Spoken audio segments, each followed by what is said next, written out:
River está atravesando una circunstancia que verdaderamente no recuerdo haber visto en otro tiempo cercano, si se quiere.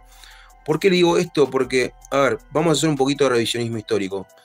Los viejos y sabidos hombres de la historia de River, o conocedores de la historia de River, que te pueden llegar a contar muchas historias en torno a grandes equipos, a grandes planteles, a grandes técnicos, te cuentan que promediando en los 70 no se jugaba bien al fútbol, River no estaba pasando su mejor momento futbolístico. Algunos dicen que el plantel del 83-84 tampoco era el mejor plantel, o sea, futbolísticamente hablando, deportivamente hablando, no era el mejor quizás. Si vamos un poquito más para acá, podemos hablar de planteles de Pipo Gorosito o de Ángel Capa, que verdaderamente tampoco estaban a la altura de la historia de River. Verdaderamente había jugadores de fútbol que vos decías, ¿cómo puede llegar a ser que River esté en esta situación? Un Fabiani que lo mandaban a hacer una rehabilitación en torno a su forma física fuera de River para que baje, no sé, 30 kilos. De repente jugaba Gustavo Cabral, que me acuerdo que también era un central que no daba muchas garantías. No estaba muy claro el nivel de River. Pero a ver, si vamos a comparativa de lo que acabo de decir, este River es muy distinto a aquellos, porque el común denominador de los planteles que acabo de marcar, con conocimiento, como es el caso de Daniel Capa y de Pipo Gorosito, y más allá en el tiempo de parte de los conocedores de la historia de River, porque lo han visto, porque lo han vivido, hay un factor, digamos, en común que tiene que ver con la economía de esos momentos de River, que quizás no era la mejor, era un equipo de vacas flacas, era un equipo de transición, si se quiere, o en la búsqueda de poder estructurar nuevamente el club, o reestructurar, mejor dicho, el club. Pero este equipo de fútbol de River del 2025, y sobre todo el del segundo semestre, quizás es el plantel en cuestión de figuras, de salarios y de opulencia también desde lo económico de parte del club, más caro de la historia. Pero quizás también uno de los que peor viene jugando al fútbol también en la historia de River, o que ha jugado al fútbol en la historia de River. Obviamente que puede llegar a suceder que en lo deportivo se revierta y River gane por penales todas las series que vengan en estos playoffs y termine saliendo campeón por obra y gracia de Dios. Que puede llegar a suceder, porque como ustedes saben, el fútbol es 11 contra 11 y por más que estés pasando por una situación complicada desde lo deportivo, pueden llegar a suceder estas cuestiones. Pero verdaderamente no se fundamenta desde ningún punto de vista decir que River ha jugado, por lo menos en algún lapso de este segundo semestre, sobre todo, que es lo que marcamos, la recta final, el sprint donde terminás definiendo si jugás fechas o partidos importantes, si sos o no sos protagonista en partidos determinantes. Y River no estuvo a la altura en ninguno de ellos. Y no solamente no estuvo a la altura, sino que también no ha mostrado ni siquiera rebeldía de lo deportivo. Entonces es mucho más grave. Porque, como les dije anteriormente, si vamos a la comparativa, lo que acabo de marcar en el tiempo, planteles promediando de los 70, el plantel del 83-84 y los planteles más acá de Daniel Capa y de Pipo Gorosito, eran planteles hechos a medida del club, de un club que estaba económicamente devastado o que quizás no estaba en las mejores condiciones para poder tener un plantel competitivo en lo deportivo. Este River se ha armado en torno a un salario que supera, un salario general del plantel que supera los 100 millones de dólares y una erogación de dinero de más de 80 millones de dólares a lo largo del 2025. Una cuestión que tiene que ver justamente con lo económico, una erogación que no se ha hecho nunca antes en el club. Después se puede decir que el club estructuralmente está bien y demás. Y acá pasamos a una segunda etapa del análisis de este momento de River. Y es la desidia. Y no es la desidia solamente de los jugadores, porque verdaderamente lo hemos marcado, y también los jugadores han sido autocríticos, sobre todo después del partido de Boca, de que verdaderamente no están pasando por un buen momento futbolístico. Se termina puntualizando también en este partido ante Vélez Sarsfield, que termina empatando River 0-0, jugando también un nivel de fútbol bajísimo, bajísimo para la historia de River. Pero hablando justamente de la palabra desidia y retornando un poco con el punto de contacto que acabo de marcar, Marcelo Gallardo también está sumergido en una desidia desde lo deportivo. No sé si por lo que impera en la periferia o por una cuestión particular suya, lo vemos tirando manotazos todo el tiempo. Como el boxeador que está groggy con la boca toda rota y está intentando pegar un golpe como para acomodar un poco la pelea y no sentirse tan agobiado de la lluvia de puñetazos que se está comiendo. Se lo ve en ese registro a Marcelo Gallardo. Marcelo Gallardo, ¿saben lo que representa? Marcelo Gallardo es el jugador, el pibe que sabe hacer todos los trucos en un videojuego y que les termina pegando una paliza a todos. Ese vendría a ser el Marcelo Gallardo de la primera etapa. Pero Marcelo Gallardo de la segunda etapa, ¿saben a quién me hace acordar? Digamos, hacemos un paralelismo. ¿Se acuerdan de los chicos que recién agarraban un control o que de repente por primera vez se acercaban en un arcade, que hacían de la palanca hacia todos los lugares y tocando muchos botones, querían hacer quizás poder lograr vencer al enemigo en un juego de peleas o en un juego de estrategias o en un juego de lo que sea. Tocaba todos los botones para lograr el truco porque no sabían cómo se hacía. Gallardo es ese pibe que toca todos los botones para ver si le sale el truco. No la tiene clara, no sabe lo que está haciendo. Verdaderamente entiendo de que no sabe lo que está haciendo. Y creo que es parte justamente de la desidia que estoy marcando en este momento. Y desidia también que hay de parte del hincha de River. Porque, a ver, como dije anteriormente, los jugadores se hacen cargo y son autocríticos de este momento. Marcelo Gallardo es autocrítico, me parece que es lo primario, lo que tiene que primar para poder cambiar un poco la cuestión en este momento particular y tan pero tan malo de River. Pero el hincha también está en una desidia constante. Porque están las personas que dicen, River está en su peor momento y hay que poner a los pibes. Porque con los pibes vamos a salir adelante. Porque los pibes tienen hambre de gloria. Porque los pibes. Ayer Marcelo Gallardo termina metiendo 4 pibes. Termina jugando Obregón. Termina jugando Thiago Costa. Termina jugando Ian Subiabre y termina jugando Freitas. 4 jugadores juveniles del club. Y terminan en sintonía exactamente de lo mismo. No te cambian la ecuación. Y están los pibes que dicen, o las pibas que dicen, pibes de River, pibas de River, que dicen, esto se sale adelante con los líderes. Entonces hay que volver a poner a Enzo Pérez, hay que volver a poner a Nacho Fernández, hay que mantenerlo a Armani en el arco, hay que ponerlo a Paulo Díaz nuevamente, y hay que bancar los trapos con esto. Y si se hunde el barco, que se hunda con los grandes, no con los chicos, porque los chicos no hay que quemarlos. Y ambas posturas tienen su claridad, si quieren, en el concepto. Pero no hay una mancomunión en torno a lo que se busca, a lo que se quiere, perdonen por los ruidos exteriores. Verdaderamente no hay una claridad, hay una desidia también de parte del hincha de River. No hay una idea generalizada. Hay como muchas luchas por diferentes cuestiones encarnizadas en las redes sociales o incluso en las salidas de las canchas que verdaderamente muestran a las claras lo que es River hoy.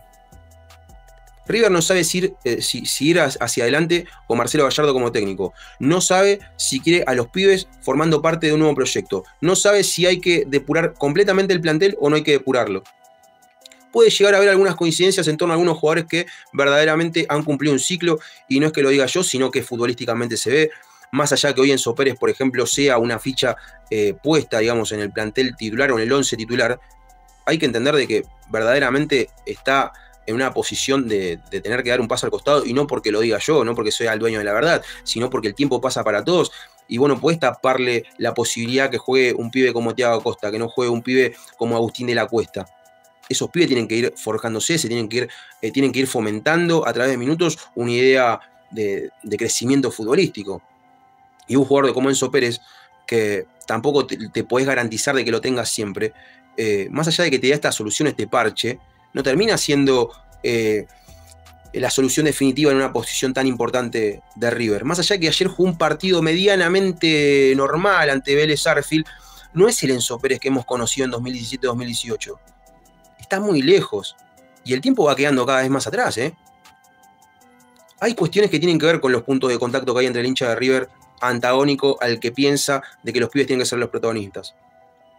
Pero para cerrar esta cuestión, que tiene que ver con la desidia del hincha, la desidia del cuerpo técnico y la desidia de los jugadores, hay un punto que me parece que es fundamental, que tiene que ver con algunas cosas de todo esto que acabo de mencionar, que tiene que ver con el proyecto.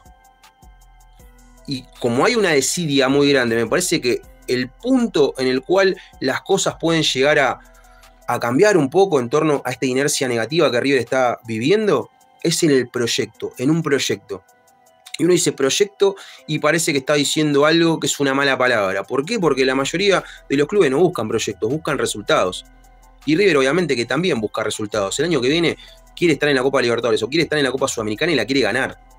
No hay ningún tipo de oposición en esa postura porque siempre al grande se le exige eso. Pero se exige en torno a las herramientas con las que se cuenta. Y si el año que viene, mejor dicho, llegara a suceder lo que muchos esperan, que es la depuración completa del plantel, una depuración en la cual se vayan 6 u 8 jugadores importantes, que haya una baja salarial importante como la que busca Stefano Di Carlo, y que verdaderamente empiecen a tomar protagonistas esos pibes que están empezando a asomar, que ya los mencioné muchas veces, como es el caso de Ulises Jiménez, como es el caso de Francisco González, que también ha sido convocado ante Vélez Sarsfield, Agustín de la Cuesta, Bautista Dadín, Agustín Ruberto, el pibe Santiago Lencina, Jaime. Podríamos nombrar muchos jugadores que pueden asomar, Juan Cruz Mesa. Se le puede abrir la puerta a esos pibes, pero tiene que quedar claro el concepto de proyecto. Y el proyecto justamente cuando inicia y cuando el camino que se encuentra distinto al que se venía utilizando, que no vino siendo el que trajo mejores resultados y es antagónico justamente a eso, hay que tener banca. Y hay que entender una cosa. Los pibes no juegan sobrados, no juegan con espalda porque no tienen un contexto previo. Borja se puede aguantar las puteadas porque jugó en Palmeiras, jugó en Junior, jugó en Colombia. Entonces es un tipo que hasta mentalmente está preparado para las críticas. Kevin Castaño exactamente lo mismo. Matías Galarza Fonda, te puede gustar más, te puede gustar menos, es un jugador de la selección paraguaya de fútbol. Armani, si se lo criticara también, tiene espalda para poder soportar la crítica. Pero en lo que tiene que ver con este proyecto, hay que ver si Agustín de la Cuesta se banca que un Monumental entero chifle. Si un pibe como Agustín Ruberto, porque tiene una sequía de 5 partidos, se lo empieza a murmurar cuando tiene la pelota o cuando le pifia un pase o un cambio de frente. Si hay un proyecto verdaderamente y se quiere ir en un sentido contrario al que se fue hasta este punto en el cual estamos mencionando en que River ha logrado tocar el más bajo subsuelo que veníamos viendo en los últimos años desde lo futbolístico, hay que cambiar de ruta. Y cambiar de ruta es jugarse por un proyecto deportivo que en el mediano plazo verdaderamente no te muestre, o que muy excepcionalmente te puede llegar a mostrar resultados consistentes. Creo yo que River tiene herramientas. Porque, a ver, si vamos a la depuración del plantel, ¿qué te va a quedar? Vamos a hacer de cuenta de que Armani no forma más parte del 2026. Te queda Jeremías Ledesma, te queda Santiago Letrán y te queda Martinet, si no me equivoco, que es el tercer arquero. Después se te va Bustos, está bien, se queda Montiel y se queda el pibe que debutó ayer, que no me sale el nombre. Iba a decir Obando, pero no es Obando. Obregón. Ahí tenés una alternativa de selección y una alternativa de sustitución que te puede gustar más, te puede gustar menos, pero tiene que formar parte del plantel y tiene que crecer. Se va Paulo Díaz, Pesela va a estar, por lo menos en gran parte de la próxima temporada, fuera de las canchas por su rotura de ligamentos cruzados. Va a estar Lucas Martínez Cuarta, va a estar Ulises Jiménez. Por el lado izquierdo, porque también hay que considerar que Boselli también se puede llegar a ir. Por el lado izquierdo, es una fija que Lautaro Rivero va a formar parte de esta defensa, salvo que venga una oferta extraordinaria que se lo termine llevando al Tottenham o el Atlético de Madrid, como es el caso de los rumores que han surgido en torno a este defensor central. Por el lado izquierdo tenés a Huevo Acuña, Milton ya no va a estar, y el segundo en consideración podría llegar a ser Lisandro Bajú, que es el número 3 de la reserva. Entonces, ¿qué tenés? Si vamos a repasar, tenés un arquero como Jeremías Ledesma, que tiene experiencia, tenés jugadores de referencia en todas las líneas con experiencia, futuros capitanes, creo yo, y detrás de esos jugadores futuros capitanes están los pibes que van a empezar a asomar y que van a tener rodaje. Porque si River está jugando la Copa Sudamericana, de repente si no juega Montiel, y si no se trae un 4 low cost, va a terminar jugando Obregón. Y me parece perfecto. Pero no tiene que suceder como sucede a veces con los proyectos deportivos, que se le caiga al pibe que se equivoca, porque el pibe se tiene que equivocar. Porque si no saben lo que pasa, y yo creo que el hincha de River tiene que haber aprendido de esta situación, le termina pasando a un pibe como Augusto Batalla, que era un arquero que en su momento vino a buscar el Real Madrid, que se termina disolviendo, se lo termina comiendo el mundo River. Por los murmullos, por las críticas destructivas, porque no bancan en el proyecto el poder entender de que dentro de ese proyecto van a haber equivocaciones. Si el hincha de River no aprendió con el caso de Augusto Batalla en que tiene que verdaderamente bancar y entender de que si perdiste la posibilidad de pasar una próxima ronda en una Copa Internacional porque el Pío Obregón tiró un pase mal atrás, o porque Ulises Jiménez cabeceó y se hizo un gol en contra, o porque Roberto se comió un gol abajo del arco como lo hace Borja o como lo hace Cavani en Boca, si no entienden que hay un proyecto que hay que acompañar, verdaderamente River va a seguir en esta misma desidia que acabo de marcar por mucho tiempo más. Como le dije anteriormente, desidia dirigencial, desidia de parte del cuerpo técnico, desidia de parte de los hinchas, y hay un camino que es el proyecto, y verdaderamente hay que ver si el hincha de River está capacitado para que este proyecto, que se puede llegar a jugar, digamos, una parada importante en el año 2026, es apoyado por parte de la gente de River. Es muy importante que haya apoyo verdadero y genuino. Que sepas de que por más que tengas otro año de sequía, creaste las bases para ir por todo en el 2027. Porque si vamos constantemente en el hecho de ir sobre, vamos a decir, sobre el círculo vicioso, de ir comprando jugadores que el mercado te tira como posibilidades potables y que vayas y lo compres y terminen siendo un chasco. Algunos de estos jugadores que vino a River en estos últimos año y medio, 2 años, ¿fueron cuestionados en la previa? Yo creo que nadie ponía el grito en el cielo cuando vino Fabrizio Augusto, cuando vino Gonzalo Montiel, cuando vino el Huevo Acuña, cuando vino Germán Pesela, cuando vino Martínez Cuarta. Nadie puso el grito en el cielo. Castaño, por supuesto, como es un jugador que no estaba dentro del radar, seguramente muchos lo vieron de costado y lo siguen viendo de costado, pero necesita también un periodo de adaptación. Matías Galarza Fonda, Juan Carlos Portillo, que tiene que mejorar muchísimo de lo técnico, porque es un jugador que le falta muchísimo, da muchísimas ventajas, y está pasado de rosca también. Pero forma parte también de un periodo de adaptación que tienen que tener. Y justamente un proyecto abraza justamente a los irregulares y a los pibes que pueden asomar. Y si dentro de ese proyecto no se tolera ningún tipo de equivocación en torno a eso, a River el año 2026 le va a ir como el orto. Con Marcelo Gallardo, con Martín de Micheli, con Marcelo Escudero, con Chacho Covedo, con Hernán Crespo, o no sé, o con el hijo de la Bruna, con cualquiera. Porque no hay un nombre y un apellido en torno al proyecto. Es decir, loco, el proyecto se va a llamar Pibe 2026. Van a estar los jugadores que tienen contrato y que todavía se han ganado un poquito de crédito y se van a quedar. Y después, cuando seleccionen esos, vamos a decir, estos jugadores que están en el banco de pruebas, si se quiere, van a entrar los pibes. Selecciona a Castaño, listo, lo ponemos a Agustín de la Cuesta. Selecciona Martínez Cuarta, listo, vamos a apostar por Ulises Jiménez. Se termina lesionando Rivero, bueno, vamos a ir por Francisco González. Selecciona o lo convocan a la selección argentina a Huevo Acuña, listo, loco, bancate, ponerlo a Lisandro Bajú como el número 3 de River. Pero verdaderamente, loco, la gente que dice vamos los pibes, entiendan de que el proyecto se sostiene con lo que ustedes no están teniendo en este momento, que es paciencia.